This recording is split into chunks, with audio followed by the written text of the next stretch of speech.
बदलाव बनेगा का इंतजार नहीं करेंगे, अब हम इतिहास रचने का इंतजार करेंगे। सम्राट अशोक के वंशज कभी भी दूसरे का झंडा नहीं ढोए, तो हम फिर किसी और का झंडा लाए।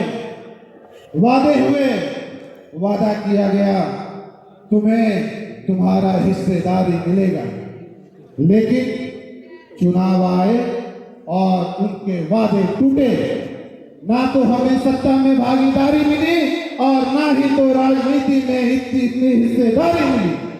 हमने सबको सत्ता में बैठाने का काम किया, लेकिन बदले में हमें सिर्फ और सिर्फ उपेक्षा मिली। साथियों, हमने सबके लिए अपना बलिदान दिया, खून दिया, समर्थन दिया, अपना वोट दिया, लेकिन उसके बदले में हमारे समाज के भाइयों की हत्या की गई, हमारे समाज की आवाजों को कुचला गया। अब बस, अब और नहीं। अब कुशवाहा समाज ना गूंगा रहेगा, ना गूंगी राजनीति में मोहरा बनेगा। साथियों, मैं निशिकांत सिन्हा, आपका बेटा, आपका भाई, आपका दोस्त, आपका सिपाही, मैं कोई नेता बनने नहीं आया।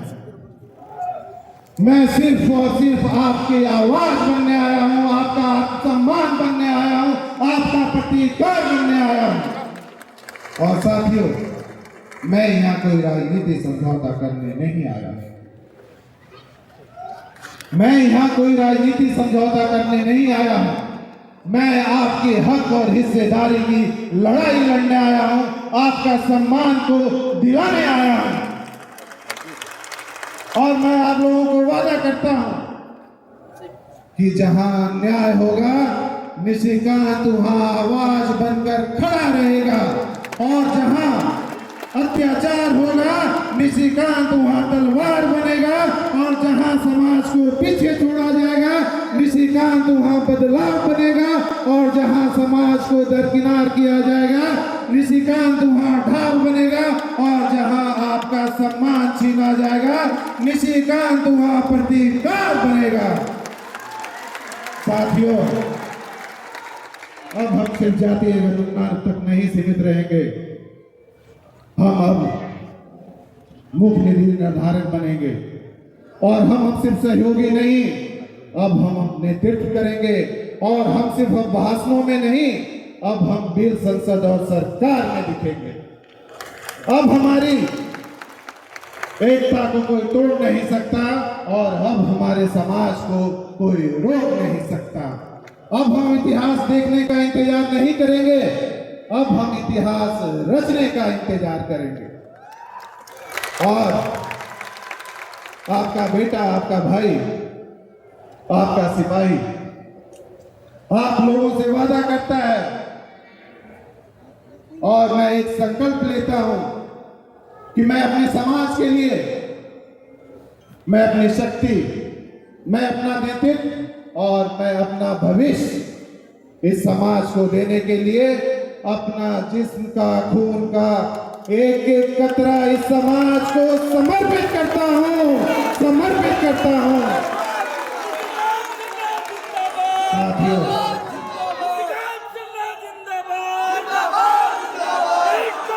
साथियों, आप लोगों का यही प्यार और यही समर्थन मुझे इस लड़ाई में ताकत देती है। और साथियों, आज का मैं ये जो दिन है, ये मैं कोई भाषण देने के लिए नहीं आया हूं। मैं सिर्फ और सिर्फ आप लोगों को जगाने के लिए आया हूं, ताकि आने वाले समय में आप अपने हक की हिस्सेदारी के लिए लड़ाई लड़े, और जो सम्राट अशोक एक इतिहास रच कर गए थे, वो फिर से हम लोग इतिहास रचने का काम करेंगे। और हम लोग जो बोलते हैं, हमारा समाज जो बोलता है कि हम सम्राट अशोक के वंशज है और जगदेव बाबू के अनुयायी है, सब झूठ, सब झूठ। अगर आप सच में सम्राट अशोक के वंशज होते तो आप दूसरे का झंडा ढोने का काम नहीं करते। सम्राट अशोक के वंशज कभी भी दूसरे का झंडा नहीं ढोए, तो हम फिर किसी और का झंडा और किसी का झोला क्यों ढोने का काम करेंगे? हम तो उन्हीं के वंश हैं, हम तो उन्हीं के अंश हैं और हम जगदेव बाबू के अनुयायी भी हैं। तो हम झंडा ढोने का काम नहीं करेंगे, हम खुद पूरे देश को झंडा ढुलवाने का काम करेंगे और आने वाले समय में अपना हक और हिस्सेदारी लेकर रहेंगे। इसके लिए आप सभी को एकत्रित होने की जरूरत है और सिर्फ मैं आप लोगों के लिए अपना सब कुछ छोड़कर, अपना व्यापार, अपना बिजनेस, अपना परिवार, अपना बच्चे, अपने सब कुछ छोड़कर सारा कुछ सिर्फ समाज के लिए मैंने दाव लगाया, ताकि आने वाले समय में हमारा समाज एक मजबूत और एक सशक्त समाज बने।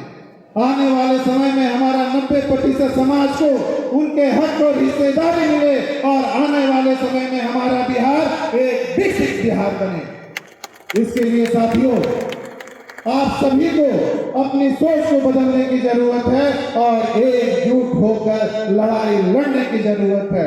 और मैं किसी से डरने वाला नहीं हूं। मैंने पहले भी कहा था कि अगर मुझे अपने समाज के लिए अपनी शहादत भी देनी पड़ी तो मैं देने के लिए तैयार हूं। सिर्फ और सिर्फ मुझे आपका साथ चाहिए। अब ये जो हमारी लड़ाई है, ये आर पार की लड़ाई है, ये आर पार की लड़ाई है। साथियों, आप लोगों ने देखा है कि पिछले 2 सालों में हमारे समाज की भाइयों की कितनी हत्याएं हुई। करीब